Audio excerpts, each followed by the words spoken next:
건설업자 정 씨가 어쨌든 아직 재판이 안 끝난 상황인데 문모 부장판사와 문 판사와 이렇게 되는 거죠. 5천만 원 뇌물 공여 의혹을 받고 있는 정 씨가 동업자 이 씨가 제보를 한 거예요.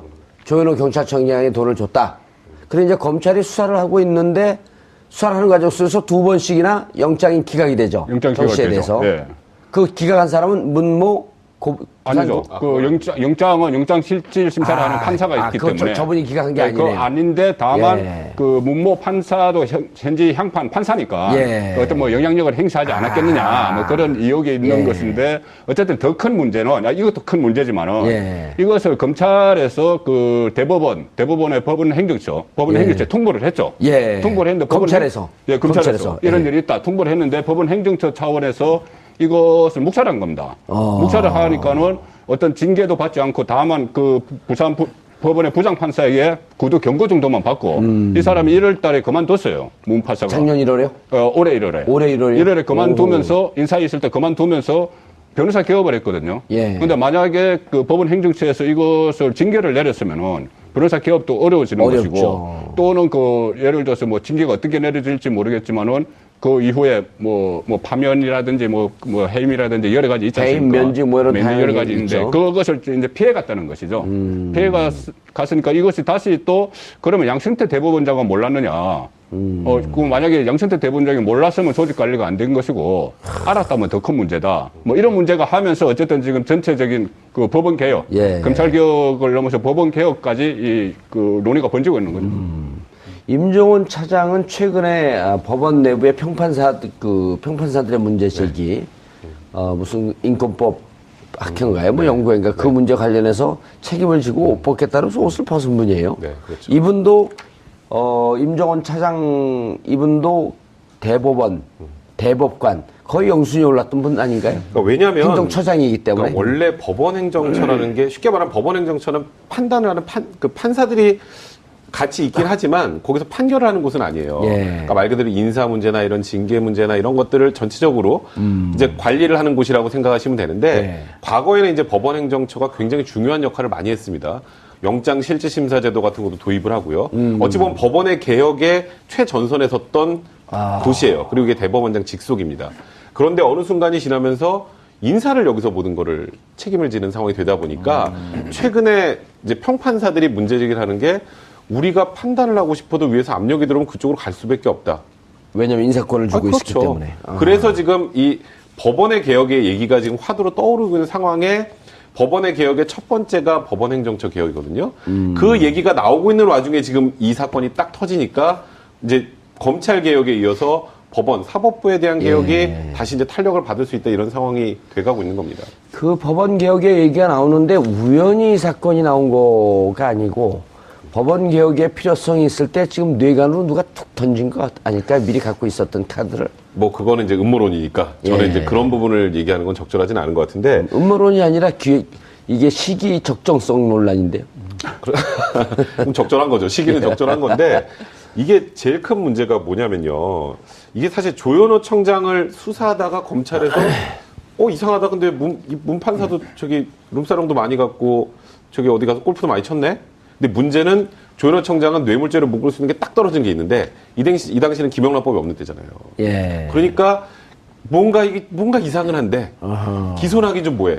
기소하기 좀 뭐하니까 일단 법원행정처에 이런 비위 사실은 있으니까 피의자랑 골프 치고 술 먹는 거 그것도 일단 너무 부적절한 데다가 더 큰 문제가 뭐냐면 2015년 초에 이제 술집을 갑니다. 이제 룸사롱이라는 곳에 가요. 거기에 둘이 가면 4시 술 마시는 곳이죠. 그러니까 거기까지만 3명이 갔습니다. 그때. 이들은 3명이 갔습니다. 그러니까 이제 그럼 3명이 가서 6명이 되는데 그럴 수가 있는데 문제는 이 지금 그 건설업자라고 하는 사람과 그 건설업자를 담당하는 변호사와 이 문모 판사가 같이 술을 먹으면서 다음날 이제 영장 청구되니까 이 실질심사에 같이 대응하는 그런 내용들을 회의를 했다라는 거예요. 그거 룸사롱에서요? 근데 이제 문제는 법원에서는 이렇게 얘기를 합니다. 이 문모 판사는 고법 판사고 영장 실질심사하는 건 부산 지법에서 했으니까 압력이 없다라고 하고 그것 때문에 이거 무슨 대가관계 없다라고 판단한 것 같습니다만 저희는 그렇게 이해할 수 있어요. 근데 일반 국민들이 보면 거기서 술을 먹고 저거 영장 기각시켰구만 라고 생각하잖아요. 법원에 대한 신뢰도가 떨어지기 때문에 이 그럼요. 부분은 네. 명확하게 징계를 해야 될 사안인데 이거를 덮고 넘어갔다라는 게 굉장히 큰 문제라는 겁니다. 예. 아니, 체포 하루 전에, 체포하러 체포 하루 전날에 예. 고등법원의 판사, 잘 아는 판사하고 룸싸는 거 가지고 대책을 논의했던 것 자체는 이거는 심각한 문제죠. 예. 이거는 있을 수 없는 일이죠. 그런데 더 중요한 문제는 이런 문제가 터져도 검찰이 사건을 인지를 하고 법원에다가 송부를 해요. 대법원에다가. 예. 이런 게 거의 없습니다. 통보를 해도 1년 동안 아무런 문제가 없어요. 대한민국의 법원이 그렇게 지렸던 겁니다. 아무런 얘기 없어요. 오죽 했으면 평판사들이 내부적으로 문제가 있다. 그래서 앞서 이것이 음모가 아니냐 말씀하셨는데 이 음모보다도 평판사들의 일종의 저는 운동이라고 봐요. 와. 자, 이제는 우리가 났을 때다. 아하. 그래서 이제 평판사들 우리 모여서 한번 이번에 법원 행정지의 조치가 맞는지 논의해보자. 그리고 무슨 인권법 연구에 있는데 이중이 안 된다고? 이중 가입이 안 된다고? 아니지, 이거는. 드디어 이제는 정부가 바뀌고 있으니까. 자, 인권법 연구회로 가게 되면 우리 시청자분들이 헷갈립니다. 그쪽으로 넘어가기 전에. 네. 자, 그 영장 그 실질심사 판단이 나오기 바로 전날 피의자 정모 씨, 그 다음에 고등법원 부장판사 문 판사, 그 다음에 정 씨의 변호사인 고 씨. 이른바 이제 고정문이라고 얘기할게요. 흔들리는 문이 아니라 고정문입니다, 이건. 스판서 고정문. 예. 이 세 분이 앉아서 술을 마시면서 대책을 논의했다. 그렇겠죠. 여기까지 나온 거예요? 네. 그리고 이 얘기 스토리 쭉 가보고 가장 최근에 이제 문판사가 옷을 벗으면서 변호사 개업을 하지 않고 변호사 사무실로 취업을 합니다. 네. 어디로 취업하냐면 그 고 변호사가 있는 그 사무실로 취업을 해요. 피의자를 변호했던 그 변호사의 사무실에 예. 그 대표로 있는 로펌에 취직을 합니다. 예, 로펌 취직을 해요. 그러니까 그때부터 코미디 같죠? 아니 이건 저거죠. 범죄 코미디죠. 그러니까 아무튼 예. 참 웃기는 일이죠. 그러니까 이것이 그러니까 이 상황에 대해서 아직도 본인은 내가 뭘 잘못했느냐로 얘기하거든요. 아니 룸사롱 15번 갔습니까? 그때 피의자로부터 이런 향응 대접 받았습니까? 그랬더니 이렇게 얘기해요. 얄미워 죽겠어. 아 가긴 간데 15번보다 더 갔을 거요. 왜냐하면 범죄가 아니거든요. 예. 이게 그러면서 그런 거예요. 밝힐 수가 없는 거예요. 속으로 이렇게 얘기하는 거야. 영영 죽겠지. 해보려면 해봐. 그러니까 이거는 말 그대로 징계밖에 할 수 없는 사안이라고 검찰이 판단했으니까 만약에 이게 뇌물이라고 생각을 했으면 당연히 그거는 이제 수사하고 기소를 했겠죠. 근데 이렇진 않았을까요? 뭐요? 추정을 해보면 판사가 받았다고 혹시 얘기하려는 거 아니에요? 피의 사실을 해서 네. 대법원에 알려요. 그래서 징계가 나오게 되면 그때 대법원에 하는 걸 보면서 이건 혐의 인정했다 하면서 그때 뇌물로 치고 들어가려고 하는 준비를 하고 있지는 않았었을까? 저는 지금까지 그건 아닌 것 같고요. 예. 검찰과 법원이 그렇게 사이가 썩 좋진 않아요. 네, 그래서 7년 바로 쳤다. 네, 만약에 이게 비위 사실이 아니라 범죄 사실로 넘어가는 상황이 되면 그럼 이제 대가성이나 직무활성이 있어야 되죠. 뇌물죄가 돼야 되니까. 제가 말씀드렸던 것처럼 이 당시에는 김영란법이 없었으니까 예. 100만 원 넘게 술을 얻어먹건 골프를 같이 치건 전혀 문제가 안 됐어요. 이제 그러다 보니까 이거는 우리가 더 이상 어떻게 잡을 수는 없고, 그러니까 이제 그럼 저기 대법원 당신들이 알아서 하쇼라고 넘겼는데 그게 묻힌 거죠. 예. 교수님. 네. 그래서 그 전날 했는데 이게 뇌물 수수라는 뇌물을 누구한테 준 거냐면 그 조현호. 그때 조현호 전 경찰청장인데 현직 경찰청장이었나요? 조현호 씨가? 현직이 아니요. 전직이었죠. 전직이었었죠. 저 뇌물 준 거는 현직입니다. 왜 그러냐면 현직일 때? 인사권을 갖고 있었기 때문에 조현호 청장이 아하. 본인을 그 비호해주는 부산에 있는 경찰의 승진을 부탁한 거예요. 승진과 보직 과거에? 이동을. 네, 과거에 그 과거에. 뇌물 오고 간 거죠. 그 뇌물은 2015년 그때 당시 준 게 아니라 그 전에 그 전에 그 현직에 2010년, 있을 때 11년 그때 인사권을 갖고 있을 때 그리고 이제 전직일 때 수사 와중에 예. 이거 부장판사가 연루돼 있네. 그래서 사건이 이렇게 커진 거죠. 그렇게 된 건데 이게 지금요. 그러니까 우리가 이 문제를 논의를 할 때 딱 타이밍이 참 좋다는 생각이 문재인 대통령이 참여정부 때 민정수석으로 있었습니다. 그때요. 사법제도개혁이 엄청 일어납니다. 문재인 대통령도 직접 자신의 책에서 우명이라는 책에서 이 내용이 나와요. 그때만 하더라도 강검실 법무장관 등등에서 사법제도 뭐 검찰개혁을 포함해서 많은 얘기 있었을 때 그때 예. 했기 때문에 이번에도 오히려 아마 판사들도 지금 이 문제를 드러내서 정리하지 않으면 안 된다고 판단을 한 것 같아요. 한번 봐보세요. 그 업자들하고 건설업자가 골프를 15번이나 치고 저는 물론 이 사람 한 명이었을까요? 아마 많았을지도 몰라요. 아무튼 드러난 거는 문구이죠. 예. 아무도 드러난 거는 예. 그럼에도 불구하고 이것이 오죽했으면 검찰에서 인지해가지고 통보를 했겠습니까? 근데 관련된 사법부의 징계령과 관련돼서도 내부에 규정이 있음에도 불구하고 법원 행정처로 손도 못 대고 말았어요. 예, 손안 그리고 그냥 대고요. 옷 벗고 나와서 지금 변호사 개업을 한 겁니다. 이런 거 정도라고 얘기하면은 골물대로 썩을 대로 좀 썩어있다는 얘기예요. 예. 이거는 평판사들이 이제 논의를 하려고 하니까 드디어 이제 아마 문재인 정부에서는 이것이 가시화될 수 있겠다 이렇게 판단을 한 거겠죠. 그래서 이제 수면위로 드러난 것인데 우리 사법부가 그동안에 지난 박근혜 정부 또는 그 이전에 이명박 정부에서 그동안에 해왔던 그 이전에 해왔던 사법부의 작은 개혁마저도 더 진전되지 못하고 얼마나 많이 거꾸로 갔느냐를 알 수 있는 대목이 바로 이 사건이에요. 예, 알겠습니다. 그 사건 처리가 지금 어떻게 돼 있죠? 검찰은 어쨌든 문판사에 대한 비위 사실은 대법원에 알려줬고 네. 행정처에 알려줬고 자, 이 사건은 계속 진행이 됩니다. 구속영장은 5월 10일, 16일 두 차례 연속해서 기각이 되고 참 희한한 일이죠. 그죠? 그러니까 이게 뇌물수수가 이렇게 당연한 일이죠. 이게 보세요. 지금 이런 사람, 이 왜 정모 씨라는 당연한 사람의 이런 사람들의 특징은 예. 아까 시작할 때 조현호 그 당시 청장한테 뇌물이 된 이유가 말씀하셨던 것처럼 내 수사를 해야 될 이 수사원들 좀 나를 좀 살살 다뤄줄 사람을 승진시켜달라는 거잖아요. 예. 거기서부터 시작을 해서 설계를 한 거거든요. 그리고 그 이후에 설계했다라고 하니까 딱 이해가 되네. 보세요. 고등법원 부장판사를 만나서 왜 골프를 접대합니까? 왜 술을 사줘요?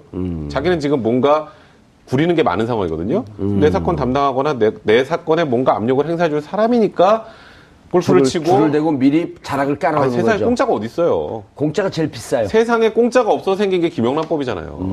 그러니까 누가 봐도 의심스러운데 딱 떨어지게 혐의점을 찾기 힘드니까 뇌물로는. 예. 그러니까 그런 과정을 쭉 이렇게 지내왔으면 검찰도 저는 검찰이 오죽 답답했으면 대법원에 알렸을 거라는 생각이 들어요. 본인들이 수사를 하다가 더 이상 이제 밝혀내기 힘드니까. 그러면 이거는 사실 명백하게 이거는 법관징계법에 해당하는 내용이거든요. 예. 법원에 품위 손상 있잖아요. 그죠? 법원 위신까지 떨어뜨렸죠. 이 정도 되면. 거기다가 법원 공무원 행동 강령에 사건 관련자, 직무 관련자들하고 술, 향응, 골프 이런 거 하지 못하게 돼 있어요. 그럼 명백한 징계 사유예요. 근데 이걸 왜 대법원에 덮죠? 그러니까 저는 이런 거 볼 때마다 사실 저는 변호사고 법조인이지만 너무 좀 화가 나네요. 근데 이게 물론 이게 어떻게 드러난 하나일 수도 있어요, 사실. 이런 일이. 인사의 일각이죠, 그러면. 예, 그럴 수도 있어요. 그럴 수도 있는데, 아까 저는 앵커께서 말씀하신 거 왜 이 시점이냐. 저는 굉장히 미묘하다고 같이 그렇게 생각합니다. 뭐냐면은, 지금 검찰개혁과 법원개혁의 문재인 대통령의 공약입니다. 근데 검찰개혁에 착수하는 신호탄을 쏜 계기가, 신호탄을 쐈는데, 그때 진짜 묘하게, 해직 돈봉투 사건이 터졌죠. 예. 이영렬 서울중앙지검장과 그 법무부 국장 그리고 검사들과 법무부 간부 그게 터졌습니다. 예. 그런데 이것도 지금 시점을 보니까 최근에 그러니까 법원 개혁이라는 이야기가 김형연 그 부장판사 그러니까 좀 진보 서양파 개혁론자 판사죠. 개혁 판사죠. 개혁적인 판사. 이 판사를 그 청와대 법무비서관으로 발탁을 했거든요. 예. 그 법무비서관으로 발탁하면서부터 이건 또 검찰개혁과 동시에 법원개혁이 시작되는구나. 판사 출신을 법무비서관을 했기 때문에. 그런 상황에서 지금 법원에서 여러 가지 그 일들이 일어나고 있는데 19일 날 전국 법관 대표회의가 열립니다. 19일 날 열리게 돼 있어요. 예. 거기서 한 100명 정도가 참석을 해서 그 대법원장이 너무 제왕적이다. 그 제왕적 대법원장 제도를 고쳐야 된다. 또 뭐 사법행정 제도를 개선해야 된다. 이런 평판사회인가요, 그게? 전국 법관 대표자 회의니까는 어쨌든 각 법원에서 한 100명 정도가 참석을 하는 그 회의가 열리죠. 교수님, 저기 지난번 인권법 파동 때문에 그런 거죠, 인권법. 네, 그 연장선상입니다. 예. 그러니까 국제인권법 연구에 대한 외압 이유. 예. 이것도 다시 제기한다. 이런 목적이거든요.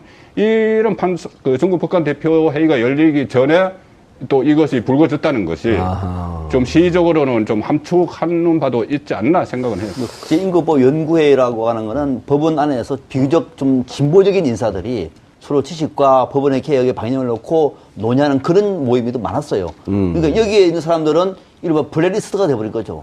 근데 국제인권법 연구회는요, 소속되어 있는 판사들이 수백 명이에요. 그 과거에 우리법 연구회가 정말 진보적 판사들의 소수 모임이었다라고 하는 것에 비해서 여기에는 그 판사들한테 그 여쭤봤더니 이건 성향을 떠나서 왜냐면 우리나라가 특히 인권에 대해서 후진국이니까 이 인권을 어떻게 좀 올릴 것인가라고 하다 보니까 인권에 관심이 있다 보면 좀 진보적이고 좀 중도적이고 이런 분들이 꽤 많다는 거예요. 그렇죠. 그리고 또 다른 연구에 소속된 인사들도 이중으로 들어가서 한번 관심 있게 지켜보자 했는데 그렇죠. 예. 그걸 다 걸러내는 거예요. 오호. 이게 일종의 판사들이 볼 때는 뭐가 되죠? 블랙리스트가 되는 거예요. 블랙리스트. 그러니까 이거 하지 말라고 그러니까 이거 왜 법원 행정처가 왜 이렇게 할까? 예. 그 과정에 이 사건이 터지다 보니까 지금이야말로 사법개혁의 적기다. 사법개혁은 봐보세요. 2015년 5월 달에 이 정 씨가 구속영장이 기각이 됩니다. 예. 그거는 뭐 법원이 판단이 얘기했죠. 그런데 한번 봐보세요. 이 사람이 왜 그렇게 이런 판사들한테 골프를 대접을 하고 룸사롱에서 대책을 놓냐? 왜 그럴까요? 그거 다 저한테 물어보세요. 이런 생각을 가지고 있는 거예요. 그러니까 뭐냐면은 특히 지방법원 같은 경우에는 이 법원의 관료화가 우리가 생각하는 것 이상으로 굉장히 심각합니다. 심각하게 부패되어 있다. 굉장히 심각한 거예요. 그러니까 마음대로 눈치 안 보고 판결할 수 있는 상황이 아닌 거예요. 그걸 보고 난 다음에 봐보세요. 적어도 지금 이 문모 전 부장판사 같은 경우는 그 지역에서는요 거의 군림할 정도의 제왕이죠, 힘이었습니다. 제왕. 그럼요. 부장판사 누가 친구네. 이 판사를 아는데 앉아가지고 구속영장을 발부를 합니까? 뻔한 거지. 그러나 근거가 없으니까 그걸 얘기 못 하겠습니다만 그래서 이번 기회에 문재인 정부 들어와서 이거 바꾸자라고 하는 개혁의 목소리가 터지고 있는 겁니다. 박 교수님, 네. 고향이 어디세요? 경남 진주입니다. 아, 진주에 이 부산 이 문판사를 직접 아는 것처럼 얘기를 하셔갖고 모르세요? 예. 몰랐느냐. 그 만약에 양승태 대법원장이 몰랐으면 조직 관리가 안 된 것이고 알았다면 더 큰 문제다. 뭐 이런 문제가 하면서 어쨌든 지금 전체적인 그 법원 개혁, 예. 검찰 개혁을 넘어서 법원 개혁까지 그 논의가 번지고 있는 거죠. 임종원 차장은 최근에 법원 내부의 평판사들의 문제 제기, 무슨 인권법 학회인가요? 뭐 연구회인가 그 문제 관련해서 책임을 지고 옷 벗겠다는 옷을 벗은 분이에요. 네, 그렇죠. 이분도 임종원 차장 이분도 대법관 거의 영순위에 올랐던 분 아닌가요? 그러니까 왜냐하면 행정처장이기 때문에. 그러니까 원래 법원행정처라는 게 쉽게 말하면 법원행정처는 판단을 하는 판사들이 같이 있긴 하지만 거기서 판결을 하는 곳은 아니에요. 예. 그러니까 말 그대로 인사 문제나 이런 징계 문제나 이런 것들을 전체적으로 이제 관리를 하는 곳이라고 생각하시면 되는데 네. 과거에는 이제 법원행정처가 굉장히 중요한 역할을 많이 했습니다. 영장 실질 심사 제도 같은 것도 도입을 하고요. 어찌 보면 법원의 개혁의 최전선에 섰던 도시예요. 그리고 이게 대법원장 직속입니다. 그런데 어느 순간이 지나면서 인사를 여기서 모든 거를 책임을 지는 상황이 되다 보니까 최근에 이제 평판사들이 문제 제기를 하는 게 우리가 판단을 하고 싶어도 위에서 압력이 들어오면 그쪽으로 갈 수밖에 없다. 왜냐면 인사권을 주고 있기 그렇죠. 때문에. 그래서 지금 이 법원의 개혁의 얘기가 지금 화두로 떠오르고 있는 상황에 법원의 개혁의 첫 번째가 법원행정처 개혁이거든요. 그 얘기가 나오고 있는 와중에 지금 이 사건이 딱 터지니까 이제 검찰 개혁에 이어서 법원, 사법부에 대한 정씨, 건설업자 정씨가 어쨌든 아직 재판이 안 끝난 상황인데 문모 부장판사와 그 문판사와 이렇게 되는 거죠. 5천만 원 뇌물 공여 의혹을 받고 있는 정 씨가 동업자 이 씨가 제보를 한 거예요. 조현호 경찰청장에 돈을 줬다. 그래 이제 검찰이 수사를 하고 있는데 수사를 하는 과정 속에서 두 번씩이나 영장이 기각이 되죠. 영장 정 씨에 기각이 되죠. 대해서. 예. 그 기각한 사람은 문모 아니죠.